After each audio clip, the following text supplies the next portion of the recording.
So I was just walking past the production line here, and I noticed this BoardMaster that is getting ready to go to Samsung in South Korea.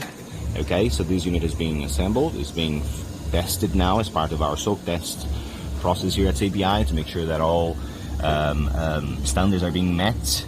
And this system will be used to conduct in-circuit component and PCB level tests by Samsung engineers looking after the semiconductor manufacturing equipment. Okay, so very modern, very advanced manufacturing systems, and you know, those PCBs will be tested, will be repaired instead of replaced, which is a great thing, great for the bottom line, great for the environment as well.